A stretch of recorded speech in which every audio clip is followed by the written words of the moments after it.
Thank you very much, Stevie. And while it is true that our friendship is a family friendship and not a journalistic friendship, let me say how happy I was last fall when the rest of the country finally realized that you were right.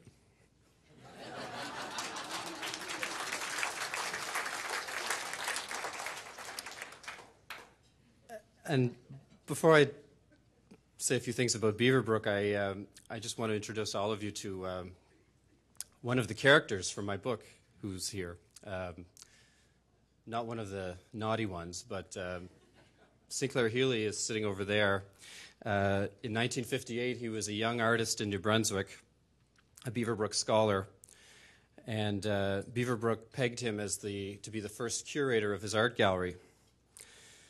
Now, it helped that Beaverbrook believed that Mr. Healy had an attractive young wife. Excuse me.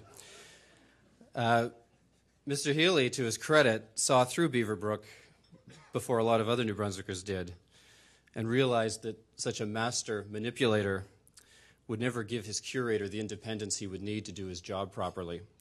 And so Mr. Healy declined the offer and instead came here to British Columbia to teach and paint. And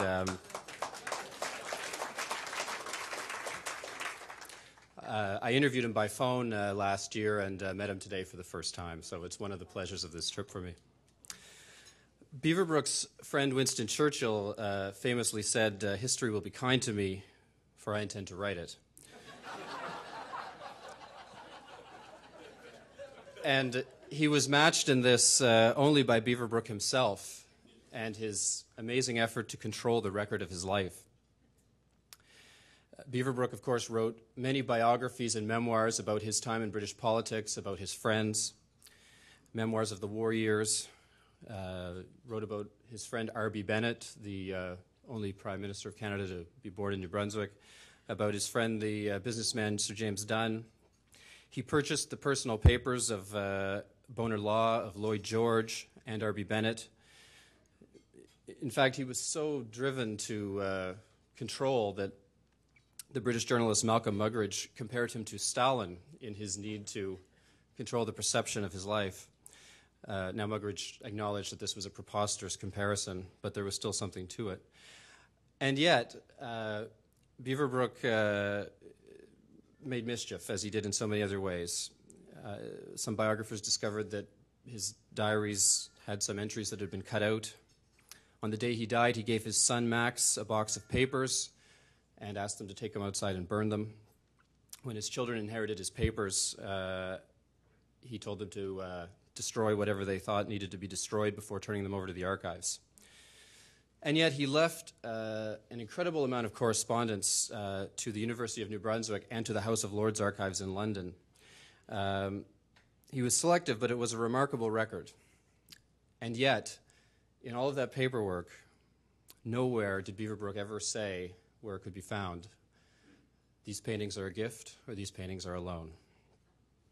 And therein lies the mystery at the heart of the story. And in fact, this is why the verdict on Beaverbrook now is so harsh. He created this magnificent gallery in New Brunswick and gave it paintings that really are so beyond the scale of what you would expect in such a small gallery in such a small city. And then rather than give the gallery a proper administrative structure and a proper system of record keeping, he set up a system of competing power bases with no clear authority other than his own. And when he died, there was a vacuum. And that is why he now bears much of the blame for this dispute that continues to haunt his gallery today. However, what he did do in the process was leave us a truly remarkable story, which I'm delighted to be able to share with you. Thank you.